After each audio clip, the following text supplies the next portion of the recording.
આણંદ જિલ્લા વહીવટીતંત્ર દ્વારા એક ટીપુ માનવતા માટેના બ્લડ ડોનેશન કાર્યક્રમનું આયોજન કરાયું હતું।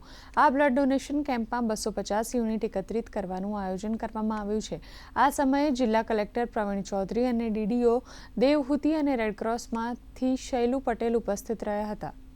દર વર્ષે આ જોવામાં મળે છે કે જુલાઈ ઓગસ્ટ મહિનામાં રેડક્રોસ સોસાયટી અને બીજી જે બ્લડ સ્ટોરેજ યુનિટ છે તેમાંથી મેસેજ મળતું હોય છે કે બ્લડ યુનિટ્સની શોર્ટેજ છે અને આને જ ધ્યાનમાં રાખીને આજે જિલ્લા વહીવટીતંત્ર, જિલ્લા પંચાયત આરોગ્ય વિભાગ અને ઇન્ડિયન રેડક્રોસના સંયુક્ત ઉપક્રમે બ્લડ ડોનેશન કેમ્પનું આયોજન અહીંયા કરવામાં આવ્યું છે।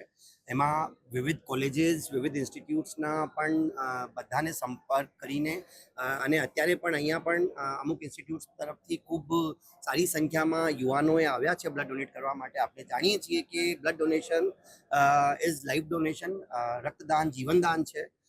એટલા માટે આ દર વર્ષે રક્તદાન કરવું જ જોઈએ। આજે આણંદમાં જિલ્લા વહીવટ તંત્ર, કલેક્ટર ઓફિસ અને દરેક તંત્રનું આ બ્લડ ડોનેશન કેમ્પ ગોઠવેલો છે। અત્યારે આ સિઝનમાં પર્ટિક્યુલરલી સમરમાં બ્લડ બેંક્સમાં બહુ જ શોર્ટેજ હોય છે બ્લડની।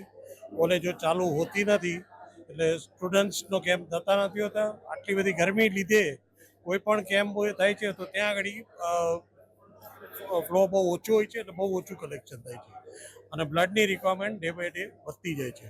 આજે તંત્ર તરફ કલેક્ટર સાહેબ પોતે આવેલા, એમણે બધાને રિક્વેસ્ટ કર્યું છે અને આવી રીતે જો કેમ્પ ગોઠવતા તો આપણા જિલ્લામાં જે બ્લડની શોર્ટેજ છે એ દૂર થાય।